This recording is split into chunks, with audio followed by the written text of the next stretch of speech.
ஜெயபிரதீப் இவர் யார்?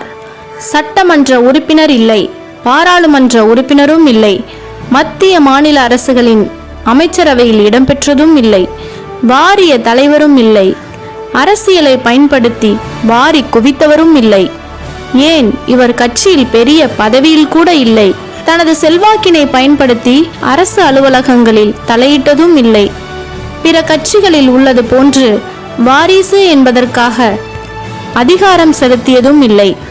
ஆனால் தன்னை நம்பி வருபவர்களுக்கு தோள் கொடுப்பவர், துணை நிற்பவர், வலது கை கொடுப்பது இடது கைக்கு அறியாது என்பது போல் யாருக்கும் தெரியாமல் நாள்தோறும் உதவி கொண்டிருப்பவர், ஆன்மீக பணிகளில் தன்னை முழுமையாக ஆட்படுத்தி கொண்டவர், அரசியல் பணிகளில் தன் தார்மீக கடமையை நாள்தோறும் ஆற்றிக்கொண்டிருப்பவர். இவர் ஆன்மீக செம்மலாக இருப்பதை விட அரசியல் செம்மலாக மாறி அரசியலில் களம் புகவே காலம் இப்பொழுது அழைக்கிறது. எண்ணற்ற தொண்டர்களும் இளைஞர்களும் இவரின் வரவிற்காக காத்திருக்கிறார்கள். இவர் ஏன் அரசியலுக்கு வர வேண்டும்? இவர் இதற்கு முன்பு என்னவெல்லாம் செய்திருக்கிறார்? எல்லோருடைய எதிர்பார்ப்பையும் பூர்த்தி செய்கிற அளவிற்கு இவர் வரவு அரசியலில் ஏன் இருக்க வேண்டும்? ஆண்டிப்பட்டி இடைத்தேர்தலில் இதய தெய்வம் புரட்சி தலைவி அம்மா அவர்கள் வெற்றி பெற்று தேனி மாவட்டத்திற்குள் வருகை தந்தபோது தனது இரு கரங்களால் மாணவர்களுக்கான இலவச கணினி பயிற்சி மையத்தையும் பெண்கள் மற்றும் தாய்மார்களுக்கு இலவச தையல் பயிற்சி மையத்தையும் திறக்க வைத்து மக்கள் சேவையினை புரட்சி தலைவி அம்மா அவர்களின் அன்பு ஆசியுடன் தொடங்கியவர்.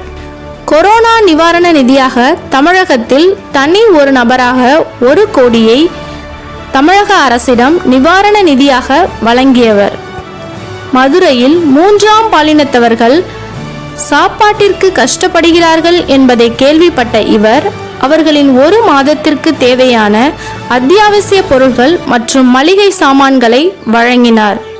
உலகை அச்சுறுத்திய கொரோனா கால ஊரடங்கிலிருந்து இன்று வரை ஏழை எளிய மக்கள் மற்றும் ஊனமுற்றோர்கள் அன்றாட தேவைக்கே கஷ்டப்படுகிறவர்களின் தகவல்களை இணையதளங்கள், தொலைக்காட்சி செய்திகள் மற்றும் நண்பர்களின் மூலம் தகவல்களை தெரிந்து கொண்டு கஷ்டப்படுகிறவர்களுக்கு ஜாதி, மத, இன, மொழி, கட்சி என எதுவும் பார்க்காமல் தானாக முன்வந்து உதவி செய்து கொண்டிருப்பவர். கொரோனா காலகட்ட நிவாரணமாக சதுரகிரி சுந்தர மகாலிங்கம் கோயிலில் பணியாற்றும் பூசாரிகள், சுமை தூக்கிகள், உதவியாளர்கள் ஆகியோர்களுக்கு 1 மாதத்திற்கான மளிகை சாமான்களை வழங்கியவர்.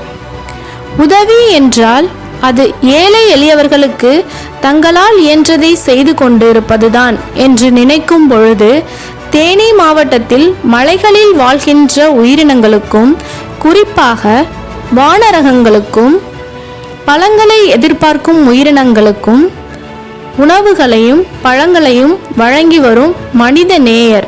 மேலும் அங்கு வாழும் மலைவாழ் மக்களுக்கும் தன்னால் இயன்ற உதவியை செய்து வருகிறார். பசுவையும் காளையும் வளர்த்த உரிமையாளர் தன் குடும்ப கஷ்டத்தை எண்ணி பசுவை விற்ற பொழுது பசுவை பிரிந்த காளை பரிதவித்ததை செய்தியில் பார்த்தவுடன் உடனே அந்த காளையையும் பசுவையும் சேர்த்து வைத்து உதவியதன் மூலம் மனிதநேய பண்பாளராகவே மாறிப்போனவர். கல்வி கூடங்கள், மருத்துவமனைகள், விளையாட்டு வீரர்கள், கஷ்டப்படும் தாய்மார்கள் என தொடர்ந்து தன் அறக்கட்டளை மூலம் தமிழகம் முழுக்க பல உதவிகளை செய்து கொண்டிருக்கும் வாழும் எம்ஜிஆர், கடையேழு வள்ளல்களின் இன்னொரு வாரிசு, இதய தெய்வம் புரட்சி தலைவி அம்மா அவர்களின் அரசியல் அடையாளம். முன்னாள் முதலமைச்சர் ஓ பன்னீர்செல்வத்தின் இளைய புதல்வர், இன்றைய ஆன்மீக செம்மல், நாளைய அரசியல் செம்மல் புரட்சி தளபதி வி.ப. ஜெயபிரதீப் என்றால் அது மிகையாகாது. ஜூன் 4ற்கு பிறகு தமிழகத்தில் மிகப்பெரிய அரசியல் மாற்றம் நிகழும். ஆன்மீக செம்மல் அரசியல் செம்மலாக மாறுவதற்கான வழி பிறக்கும். புரட்சி தளபதி வி.ப. ஜெயபிரதீப்பின் புரட்சி பயணம் வெற்றி பயணமாக அமையும். நல்லவர் லட்சியம் வெல்வது நிச்சயம் என்பதில் மாற்றமில்லை, மாற்று கருத்தும் இல்லை.